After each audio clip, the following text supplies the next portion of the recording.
Hey guys, welcome back. Thanks for visiting. And today we have another little item that we got on loan to test out, and LC9s. Stick with me. We'll get right into it.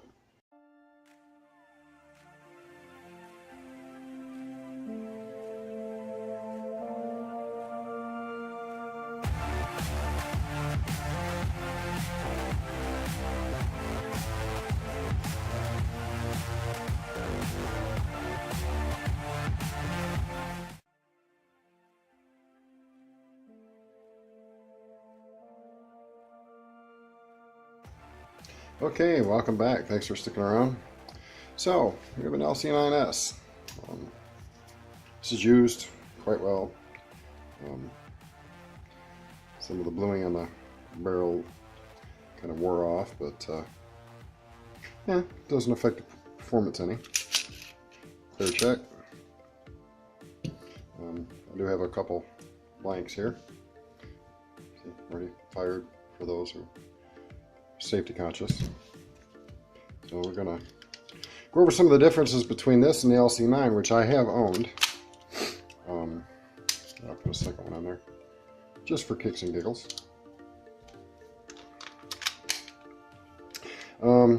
It's the same size. Again, for me, with my rather large hands, to get this in the right spot, I really gotta pay attention to what I'm doing. It's too easy to get it slightly off, so no matter which way I pull, it's gonna jerk one way or the other. If it was mine, I would take and get some protection grips of some sort, or some skateboard tape or something, fill this area in a little bit, or take a piece of Kydex and heat mold it around, including up into here, mold it around, and put something over top of that to help hold it in place. But this has no safety. The LC9 did. Takedown still the same. The little pin right there, you slide back. We'll get to that in a minute though. Doesn't have a loaded chamber indicator, but you rack one in. Really can't see it very well in there. And a little bit there. Right there you can see the shell. And if you look there, you can see it. So, and it does hold open on the last round. Now, that's not that easy, so you won't be taking and releasing it that way. Over that way. Again, still clear. Excuse me. Sights. As you can tell, this is used. Sights are a little dim, but can still be picked up pretty well. If this was mine and I was going to keep it, I would replace them with definitely some fiber optic at the very least, if not night sights. The gentleman that owned it has done no modification to it at all, other than shoot the daylights out of it. And it's not going to fall out for me now. But yesterday when I was looking it over, picked it up, I was able to get the pin to fall right in my hand. So let me see if I've got something to push it out. I'm sure I do, I just have to dig.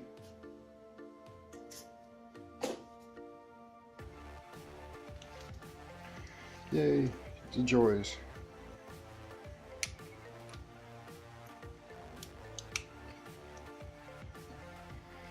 Sometimes this is better with two hands that work well, and not one that doesn't. There it goes. Didn't even have to touch it. She probably fell out.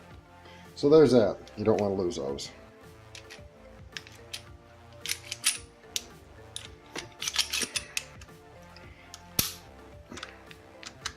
There we go. It's a little rough due to usage. Standard fare. Excuse me. Galloway, if I remember correctly, has a spring replacement set for this, and I would definitely upgrade to that at the very least. It is also a captured set, but it doesn't have the tendency to rise up, and I'll show that when I get everything back together, that the stock springs do. Typical polymer gun. It does have a rail here that's longer than some, and I personally like that. It gives more structural rigidity to the weapon. But yeah, standard fare there. Now, even though this doesn't have a safety, it does have the safety latch right here, which, if you watch, nothing works, and now it works. So, excuse me. Yikes. Standard barrel, nothing fancy. Feed ramp is polished on that quite nicely. Yeah, like I said, this is well used, well cleaned, and standard fare up top here.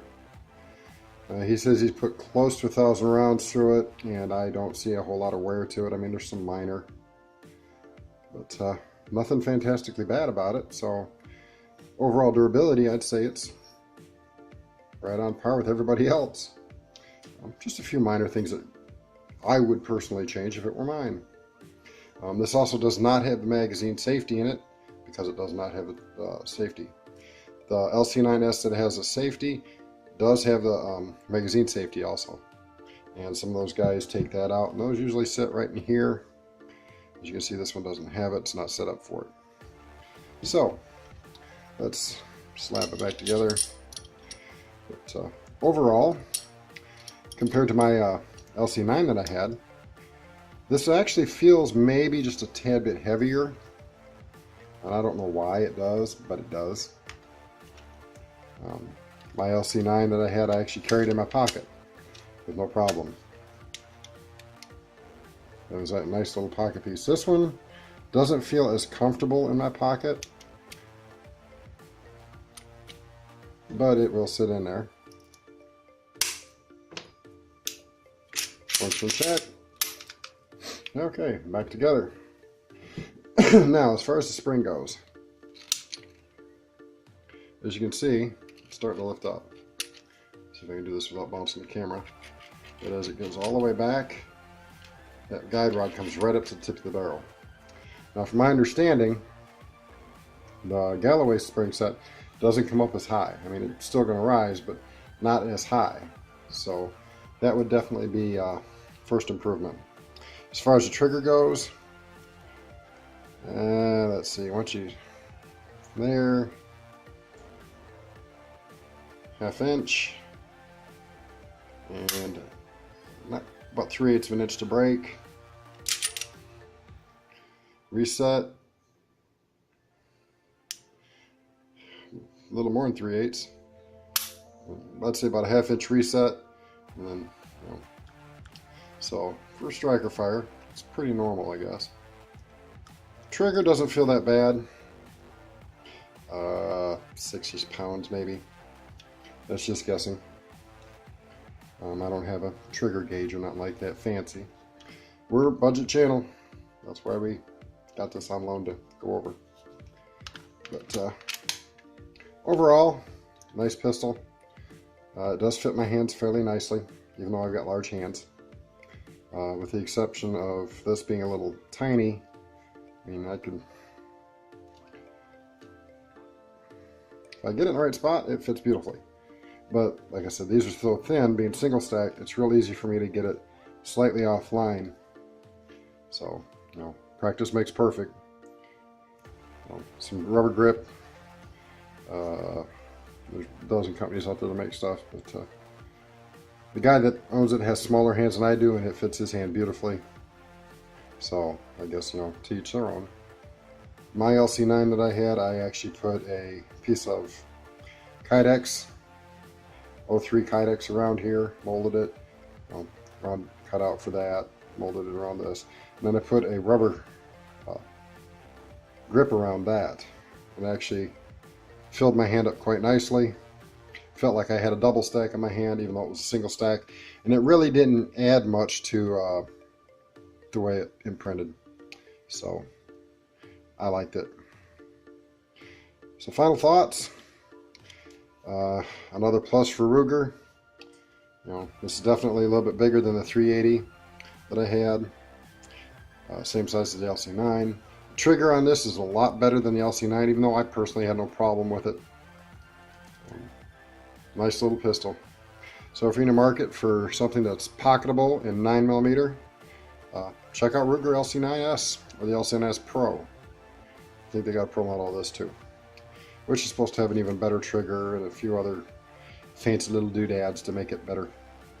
But I could shoot this just as well as my LC9, and I had 3-inch groups at what was it, 21 yards? Oh, well, 32 feet. I'll put it that way. 32 feet at a 3-inch group. So I think that's pretty decent for, you know, relatively short sight radius pistol. But I digress. LC9s from Ruger. Great little pistol. Pocketable. Yeah, it's only 7 rounds plus 1, but that's why you carry an extra mag, right? Alright, thanks for watching. Hey, this is Dave. Thanks for watching the Den. If you like what you see, hit the little subscribe button that's going to be up here or down there. If you want to know when we release a new video, hit that little bell icon, click receive notifications, and that way you know when we release a new video. Again, thanks for watching the Den. I'm Dave. I'm Charlie. Remember, keep them loaded. Keep it safe. Peace. Peace.